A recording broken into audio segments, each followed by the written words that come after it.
Welcome to Screw the Commute, the entrepreneurial podcast dedicated to getting you out of the car and into the money.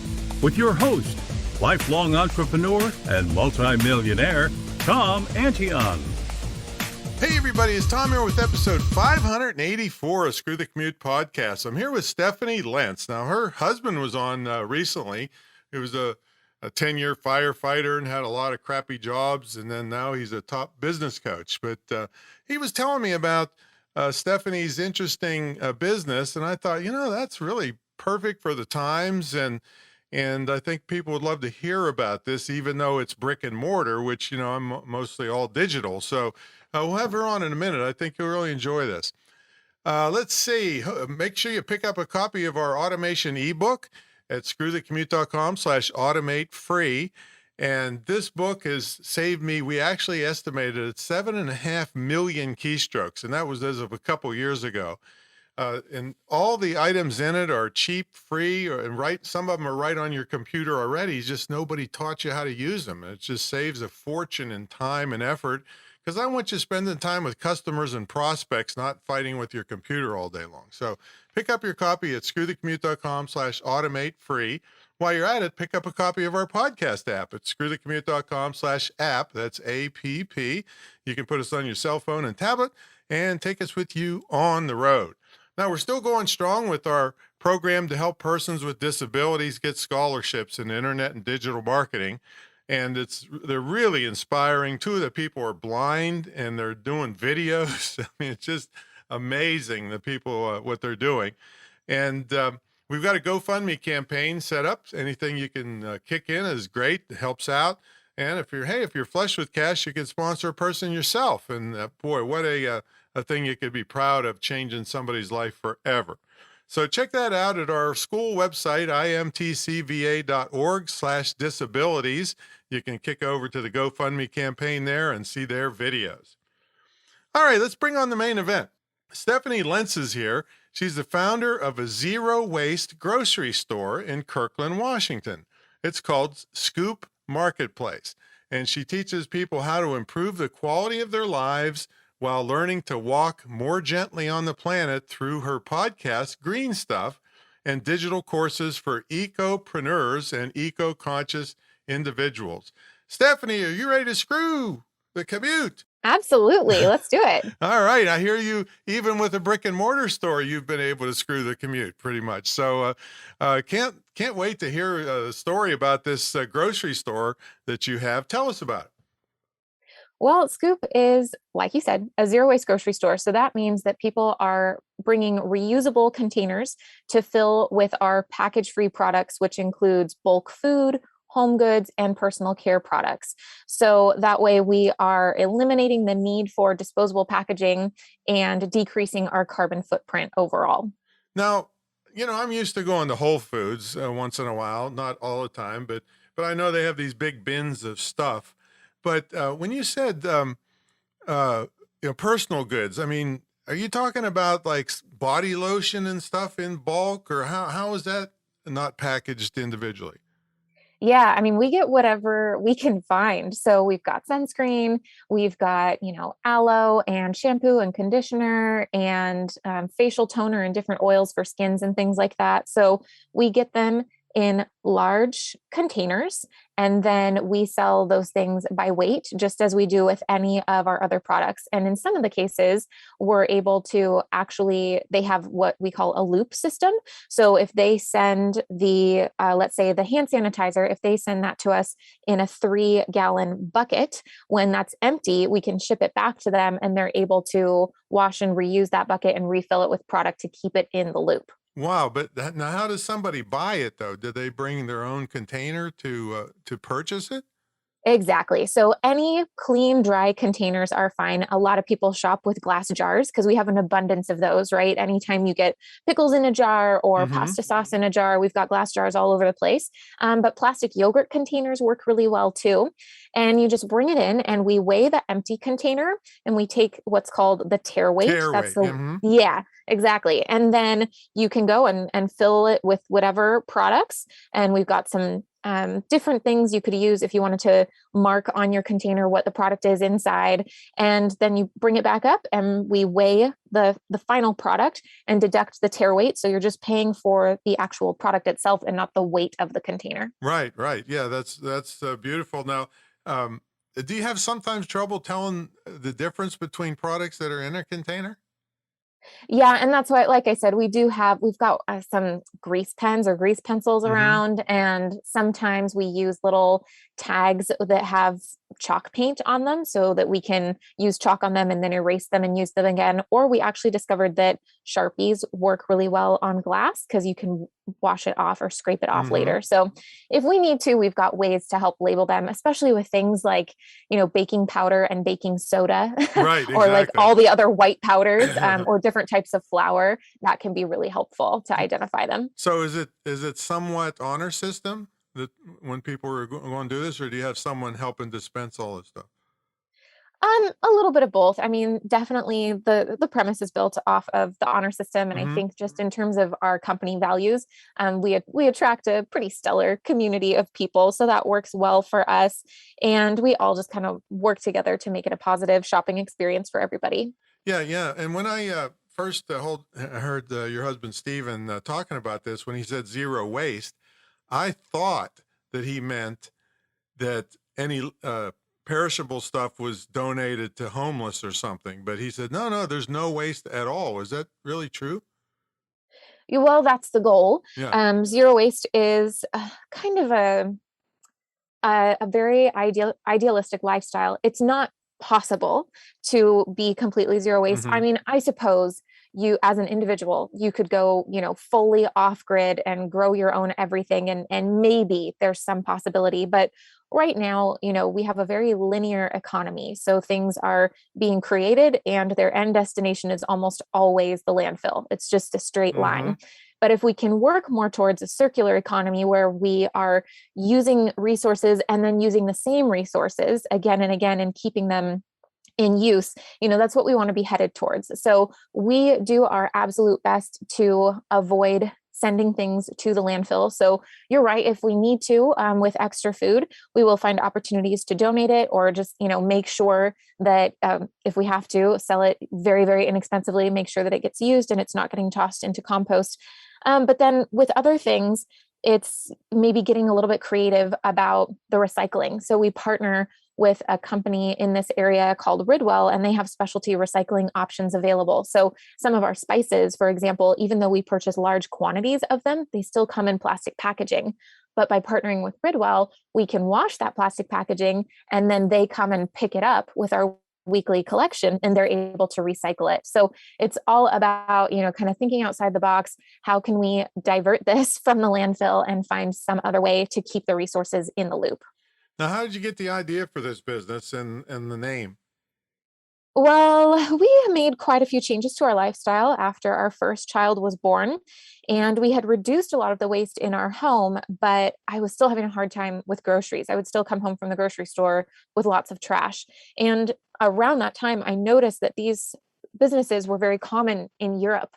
I was seeing a lot of these zero waste grocery stores with these beautiful bulk bins. And I thought that seemed like something that would do very well in the Seattle area, and was actually really surprised that no one else had started it yet. So I just decided to create it for myself. I basically created a grocery store that aligns with my own family values. And as to the name, I remember going through this process with Stephen. I had a few different names I was really interested in, and I kind of started working on brand design for each of them to see which one I liked the feeling of the best. And I just always came back to the scoop because I was picturing, like a stainless steel scoop that you would use to scoop food out of the bulk bin. But of course, everyone thinks it's an ice cream shop. But it is unique. It's a pretty unique name, which is nice. It makes it easy for people to find us online. And I just loved Marketplace. My vision for it has always been like a general store, on a high street in a little town, and people can walk to it and they can have all of their needs met there. And, not only would there be a zero waste store, but I was hoping that in the future it would be a collective, and we would have this space where we've got a business next to us that can repair bikes, and we've got a business next to us that sells secondhand tools and things like that. So it's all about the culture and the community. And I felt like the word marketplace really kind of brought this. I always talk about how we're reviving the shopping methods of generations past. Bulk shopping is not new. This is how they used to do it.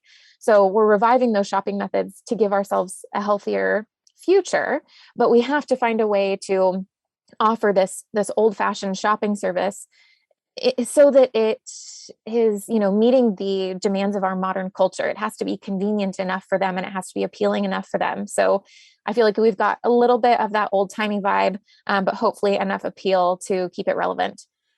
Okay, well, I want to get into some more of the how you actually run a business like this, but before that, I want to take you back to say that did you ever have just regular jobs? Oh, not really. Oh, not Oh, you're really. just a silver spoon kid. I am multi-passionate. Let's start there. Okay. And I think I've probably always been an entrepreneur, and it just took me a very long time to realize it. I'm definitely a dreamer. I'm very ambitious, and I just would have never thought of myself as a business owner. That felt too big. That felt too overwhelming. So, I did a lot of odd jobs. I was an elementary school teacher for a time. So I did spend a very short time doing that, but I've always chosen to follow my passions. So I have been a, quartet caroler in the malls at Christmas time, and I've been a horse wrangler, and I've been wait a minute. What's a horse wrangler? Oh, like leading trail rides in the mountains in the summertime. Oh, wow. Yeah. And managing the horses on the ranch and stuff. So yeah, babysitter, nanny. I was an au pair in England. I've been a dance fitness instructor and a caterer, and I've taught some, cooking and baking classes along the way. And yeah. And then at some point I realized that every time I went to sign a contract, even if it was for a job that I thought I really wanted, like a teaching job or a nanny job, I always felt trapped when I was signing that contract. And it took me a long time to realize what that meant for me. And I don't know, I guess paving my own way was just kind of the obvious next step. I got to a point where there wasn't another option. Okay, so when you got to that point, all right, from the time you decided to do this, how long did it take to develop a store like this? Because you had to line up vendors, you had to get a place to lease or buy, and so how long did that take, and what was that process like?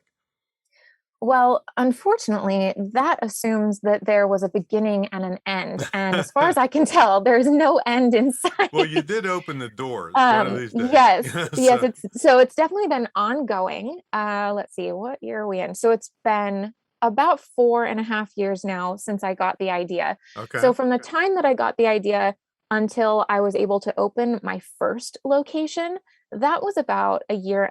Well, how many locations do you have? So I just have one, but we moved. We were in about 200 square feet in Seattle, in the city. And then at the end of 2020, we moved into a much larger space. We're in about 1,100 square feet now, and we're in the suburbs. We're outside of the city. And it's, I thought we had kind of escaped I saw so many business owners in 2020 having to close their doors and shut down their businesses. And I thought we had kind of escaped that because of the types of products that we sell. They were still in high demand. But then we moved at the end of 2020, and in 2021, we went into a construction phase. And that's when we really got hit with the pandemic effects, because it was so hard to get building permits. It took us several months longer than they estimated, just because there weren't that many people working in the office, and then getting the supplies for the construction. So unfortunately, we spent most of 2021 under construction, and then we reopened after a kitchen fire. Oh, We gee. reopened in Well, September luckily of your last husband's a year. firefighter. Or Yeah, he was, at least he he knew what he to of do. course was at work that night, Yeah. taking care of other people. But yes. Oh boy. So you're saying you did close down and then go through that construction phase, or you stayed open continuously? Yeah, we did. I couldn't. Wait, which my shut down? we did shut down Okay. the first one because our lease had ended there, Okay. and so it was kind of a timely move. We had to keep going. Okay, so I understand from what your husband said on when he was on the podcast that you do most of your work from home. You're not actually in the store. So what kind of systems did you have to put in place to pull that off? Oh, that's been a process as well. But I am full time with my kids for the most part, so I do work Hmm. from home. And at this point, now I have an operations manager, and she's pretty much remote as well. But she and I are in constant communication, and she lives quite near to the store. So it's really easy for her to pop in and take care of something if she needs to. And we just have, our SOPs, our standard operating procedures. We've been pretty diligent about creating those for everything that we do in the store. My vision for it was always that it would run off of checklists so that, in the future, when we have multiple locations, it doesn't matter which location you're at or which team members are working, you can still walk in and expect the same standard of extraordinary customer service. So that's always a work in progress. But those SOPs have helped a lot. And then of course, just using simple tools like Slack and Asana to stay in touch and keep track of projects. Asana, I'm not familiar with that one. Asana is a project management system like Trello or ClickUp, Hmm. or there are quite a few of them. But we've been using Asana pretty effectively for a while now. So it's an easy place to go in and create a project, assign it to someone, give them a due date. And then what I like about it is we can leave comments and ask questions right on that task, because otherwise, if people are asking questions about random things in Slack, it's like a text thread. It just gets lost. You can't go back and find it. You'd have to really search for it. So this way with Asana, any relevant information or even documents and attachments that go with a specific task or assignment can just all be stored in the same place. Great, great. How many people does it take to run the store? We actually have a pretty small team right now. There are 2 people who are in the store, keeping it open throughout the week. And then I mentioned my operations manager / executive assistant. So that's my third person. And then I have a very, very part-time team member who developed a monthly box subscription program for us. So she just runs that program. And then myself. So we are a Wow. team of 5 right now. And have you considered franchising this? I have. I think it's an interesting idea. I talked to a franchise lawyer a couple years ago, and he pretty much scared me off of the idea. Well, it can be, a lot of regulation for sure.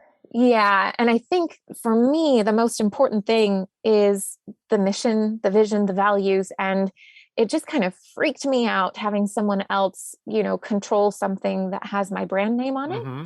I was worried that, I wouldn't be able to have as much say as I needed to make sure that those different franchises were operating with the same level of ethics and customer care. Got it. Got it. So what's the best part? And see, I haven't run a brick and mortar since, I don't know, 1988. All right. Mhm. So, what's the best and worst part of it for you? I think, well, I'll start with the worst so that we can end on a high note.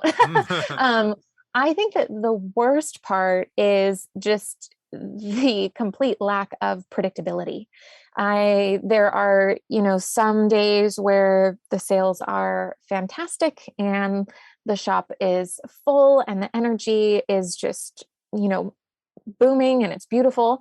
And then there are days where, we maybe don't have any sales or only a couple of people come in. And that can be really discouraging, especially when you feel like there's nothing you can do about it. So that coupled with the fact that having a brick and mortar business as opposed to an online business, just the overhead costs and everything, the operating expenses are pretty intense. So I would say that's definitely the worst thing. The best thing though is getting that in-person experience. I Mm-hmm. love connecting with our customers. And like I said, just because of our values, we attract such an incredible community. And my favorite thing is when you're in the shop and there's, multiple customers in there and they're actually engaging with one another and they're helping each other come up with different solutions to sustainable living challenges that they're coming across. Or if someone's buying a product that you're not familiar with and you ask them, oh, I've been so curious about that ingredient, how do you use that, tell me about it. And people are so eager and excited to share. I think that's the best, when we've just got that transfer of knowledge and we're really building community. Now, can you monitor by video on your cell phone or tablet or computer the stores? I could, I don't. But we do have a camera as part of our security system, but I actually have never looked at it. Well, I thought maybe that's how you'd see, all the people I having those used to run, interactions. I used to actually work in the shop Hmm. very early on. And then for quite some time, I would work in the shop if, someone was sick or something like that. Now we just close it. That got to be too stressful for me, living farther away and having young kids. And anytime that a staff member was sick and couldn't come in, it was almost always at a time where one of my kids was sick. Oh It's boy. like really horrible timing. So I quit doing that because I realized, whenever you say yes to something, it means you're saying no to something else. And I found I kept saying yes to my business and no to my family in ways that made me feel really icky. So I stopped doing that. But I'm in there just if we have events or things like that. Tomorrow, I usually go in every couple weeks for a team meeting. So I'll actually be in tomorrow, and we've got an interview with a local news station. So I'll be there for Nice. several hours. So yeah, I get glimpses of it. Beautiful, beautiful. Well, we got to take a brief sponsor break. When we come back, we'll ask Stephanie if she has or what's a day like for her running a business like this and running a beautiful family. And then she's got some very cool things. If you think, oh, I'd love to do something like that. Well, this is a lady that can teach you how to do it. So, folks, I don't know, about 24, 25 years ago, I kind of turned the internet marketing guru world on its head, in that people at my level were charging 50 or 100 grand up front to teach what they knew. And I knew a lot of these people. A lot of them were rip-offs, and you give them that money up front, you'd never see them again. So I said, that's too risky for small businesses. So I I said, I'm gonna charge an entry fee, and 10 times cheaper than what those guys are trying to charge. And then for me to get my big money, you had to make way bigger money. So for me to get my 50,000, you had to net 200,000. Well, guess what? Uh, 25 years later and 1,700 students, it's still going strong.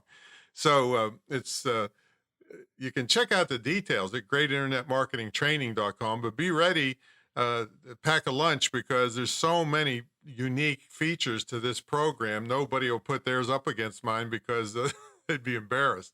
I mean, you have one-on-one training with me and my staff.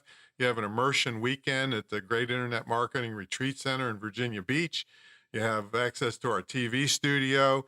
You also get a scholarship to our school, which you can either use yourself for extra training or gift to someone, which would be one of the best legacy gifts you could ever give a young person. All the colleges are just, teaching them how to protest. And then by the time they get out, they're, competing for jobs at Starbucks. So check it out at greatinternetmarketingtraining.com. Give me a call. I'm very accessible and love to talk about your future online. All right, let's get back to the main event. We have Stephanie Lentz here. She's the founder of a zero waste grocery store. And also, when he said that, I was thinking, you mean I could get my waste down to zero? That's a long way to go there for that. Yeah. But what's a typical day look like for you running a young family and running this business? I think I've learned to expect anything but typical in my day to day. Um, I think what is most consistent is that I know I'm going to be interrupted at some point, and I just do what I can when I can. So And then I some podcast host could mess with the time of the recording, couldn't he?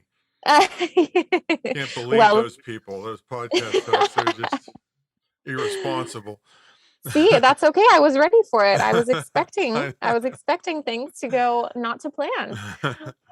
know. But my kids, they are 5 and 7, so they're actually at an age where they're playing together really, really well right now. So that's been amazing because I have a pretty good chance of having my mornings to work. So I like to wake up early. I would not say that I have a morning routine because, like I said, anything can throw off my routine or my schedule. But when things are going well, I usually wake up at 4:30 or 5, and I like to just use that time before anyone else is awake to do a little bit of journaling and maybe, attack one task. Just try to find the most important thing that I need to get done and get it done before the kids wake up, because there are days where that is the only work time that I have. Hmm. If one of them is sick or something like that. And then they get up around 6 and we do breakfast and we have a bit of time together. And then I usually have a few hours to work. I take a snack break, of course, because if I don't, they will let me know that they are hungry, and it usually happens in the middle of a podcast recording. So I have to be very intentional about that. And then usually after lunch is a little bit more hit or miss. Well, They are you homeschooling them? Is that what you're saying? they are homeschooled. Oh, okay. Mhm. Yeah. Yeah. Okay. Yeah. So they're here all the time, which I love. And I really like being flexible. And so especially in the Pacific Northwest at this time of year, we don't see a lot of sunshine. Hmm. And last week we had a sunny day on our forecast. It was supposed to be sunny and 70 degrees, which is Wow. a major treat. And I didn't schedule a single thing. I was like, nope, I'm not working on the sunny day. And that was so nice just to have that flexibility and be able to, spend that time with them and take them to the beach. So, and then I do a lot of, because we're a low waste family, I cook from scratch. And so I do spend quite a bit of time doing meal prep and just even grocery shopping from time to time. So it's kind of an odd balance being a mom of young kids and being a low waste plant-based mom who, makes all of her own food, and having a physical business and having a digital business. It really, really changes from day to day if I'm trying to balance all of those roles, or if I'm just fully in mom mode, or what's going on. Hey, I was thinking, did you tell me before we started that you could ship things, or it's all in person stuff? Oh yeah, we do have an online shop. So it's just scoopmarketplace.com. So in addition to the bulk goods, I guess I didn't mention this, but in addition to the bulk goods, we sell a lot of different products. And so they're reusable products, things that you use in your everyday life, but we have found sustainable alternatives that are better for our bodies and better for the planet. So that might be, instead of a plastic razor, or really with plastic razors, you end up buying, dozens or hundreds over time. We've got really beautiful stainless steel razors in our store, and the blades can be recycled and turned into new things and all kinds of cool stuff like that. So we've got bamboo toothbrushes. We've got, biodegradable floss, because most floss, it has nylon in it. And so that's plastic, but we have floss that's made out of bamboo. And so there's a bunch of fun stuff on the website. And like I said, it's all stuff that we use every day. So when you run out of the thing that you have, when you run out of toothpaste or floss or dish soap or shampoo, just check next time before you restock. Is there a better option out there that would be better for me and decrease my environmental impact? Yeah, I got recently this metal thing called a spork. It's Uh-huh. like a spoon fork, and it came with a metal straw, which I mean, you could use it as a weapon, I think. So, but that kind of stuff. So instead of throwing stuff away all the time, yeah, yeah. So now I understand you teach other people to do this, right? I do. Tell them about that. Yeah, when I was getting started and I was working on my business plan, I reached out to several people with stores and just asked them for help. I just wanted to know what steps did they take, how did they get going, and how's it working, and what do they wish they'd known sooner. And people didn't really want to talk to me. And now that I'm a business owner myself, I think it was A, because they didn't have time.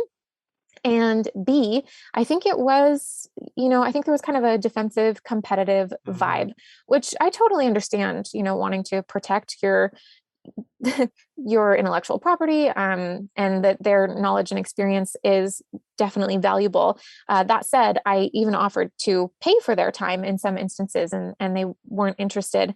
And so I decided very early on that I wanted to make sure I was ready to answer those questions and share resources with anyone who was, coming behind and following that same path. So then, of course, I started the business, and I did have people emailing me regularly saying, "Oh, I want to open a zero waste store. Can you meet for coffee? Can you answer some questions?" And I didn't have time, and I felt horrible about it. I had all these emails sitting in my inbox, and I just didn't have time to respond to them, but I would think about them every single day.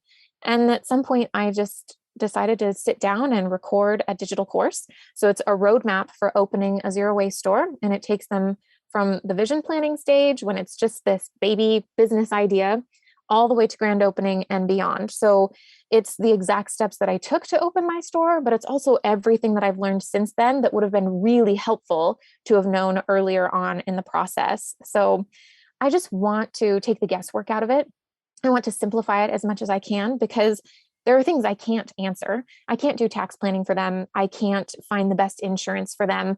I can't tell them exactly how to get the right food permits in their city, but I can provide them with my systems and my standard operating procedures and the templates and spreadsheets that I use, so that they don't have to recreate those things themselves.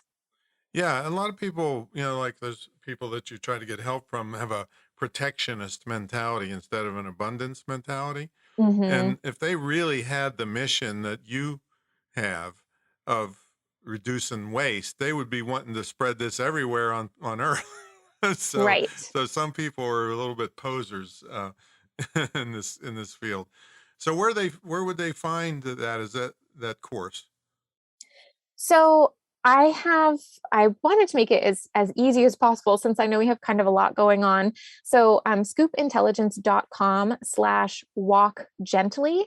That is the best place to go to just get quick links to everything that we offer, whether it's, shopping online with us, or our monthly box subscription, or our how to open a zero waste store courses. We've got all of those listed right there. And But in general, if you also go to scoopmarketplace.com, you can usually find all the links you need to the other things too. all right, but you also have some type of summit coming up, right? Oh, yeah. Yeah. We've got this summit in May. So it's going to be a virtual summit. It's called People, Planet, and Profit. So this virtual summit is for values driven business owners who want to have a positive impact while growing a business that allows them to thrive. So, what I've discovered in this eco space, in the sustainability space, is that there's talking about money and abundance and building wealth is kind of taboo. And it's somewhat reminiscent, actually, of my conservative Christian upbringing, where if you value money and if you're trying to get more of it, then that's greedy. And you should be giving it back to the people and back to the community and back to the planet. But what's happened is that sensitive souls like myself have taken that a little bit too far, and we become martyrs to the sustainability space, because we build these businesses accidentally that are, giving everything back, and in exchange we no longer have a financially viable business. So it's this summit is an opportunity, one, for us to talk about money and talk about building a, financially sustainable business that actually allows us to thrive, so that we can increase our capacity for a positive impact. And two, we're bringing in lots of guest speakers to teach on subjects that are going to help us to grow our businesses in those ways. So specifically, for zero waste shop owners like myself and like the people that I teach, the things that we're most in need of would be related to marketing and hiring and building the right culture and ethical marketing and digital marketing and email marketing and e-commerce marketing. So we have, if you go to scoopintelligence.com/walkgently, you'll see a link for the PPP Summit, and you can go and check out all of the guest speakers. We're still adding more guest speakers, so definitely pop back, but we've got a pretty good deal on those tickets through the end of April, just in honor of Earth Month. It's scoopintelligence.com/walkgently. That's where I'll have just a list of all of the links in one place. If you go to scoopmarketplace.com, you'll still be able to find everything by clicking around, but scoopintelligence.com/walkgently. Beautiful. Now, there's one other thing I just thought of that I wanted to ask earlier, but I forgot. Is any of this Ukraine stuff with, the big wheat producers and any of the supply chain issues affecting you much? I was just thinking about that this morning, actually, because I was reading an email about, potential recession and food issues and people starting to stockpile food again. And I was thinking back to 2020, when most of the conventional grocery stores were having a really hard time keeping products like flour and rice on hand. And we didn't really have a problem. And I think that's because part of our zero waste or low waste mission is to shop as locally as possible. So whenever we have the opportunity, we purchase grains that are grown here in the Pacific Northwest, because that means that they had a lower carbon footprint trying to get from the place where they were grown to the place where they were processed and then into our store. And I think because of that, because we're working with a local food sourcing company and they are sourcing from local farmers, I think that's why we didn't really see an interruption in our sourcing. Obviously, that could change. I haven't been able to predict anything that has happened in my business in the last 3 years. So it's impossible to know, but I think because we lean more heavily on our local economy, I am not as concerned about that as I would be otherwise. Now, what about pricing? Because fuel costs have gone through the roof. I heard people saying fertilizer used to cost so much per 100 pounds, and now it's like, I don't know, 8 times as much or some crazy amount. So are you watching that pretty close? Yeah, and just with the nature of grocery, and grocery tends to have a smaller profit margin, it's something that we have to adjust every time we bring new product in the door. And I think that that is one of the biggest challenges that we face as, zero waste markets or organic markets or specialty food stores, because there's sometimes people view us as being boutique-y or like a luxury market or something like that. And they don't necessarily understand that if some of our items are at a higher price, it's because of the ethics involved in the chain of getting that product into our store. So, that means that everyone was paid ethically along the way, and organic products cost more to produce, and we have to be willing to pay what it costs. And so sometimes when there is a change in prices, people just go back to the conventional grocery stores looking for the cheap product. What we don't always realize is that a cheap product, if you're getting a discount, it likely means that someone else has paid the price for you. So there may have been unethical labor practices involved. Somebody may have been exposed to horrifying chemicals to produce that product in such a cheap way for you. So there's just so much that goes into being a conscious consumer and, really shopping intentionally. But if people are too caught up on the price, they might not be able to take that thought process a step further and really be intentional about what businesses they're supporting with their dollars. Got it. Well, gee, this has been fascinating, Stephanie. Just definitely different than what we our normal fare here on Screw the Commute. So everybody check out scoopintelligence.com/walkgently to lead you to all the kinds of offerings that Stephanie has. And then scoopmarketplace.com would be to order online, right? That's right. Mm-hmm. Well, thanks so much for coming on, Steph. Yeah, thank you for having me. This was fantastic. It was my pleasure. My pleasure. All right, everybody, check all that out. And she brings up a good thing we should all be thinking about is taking care of this planet and reducing our waste. And that's both of our wastes, actually, planet's waste and around your belt. So, all right, we'll catch everybody on the next episode. See you later.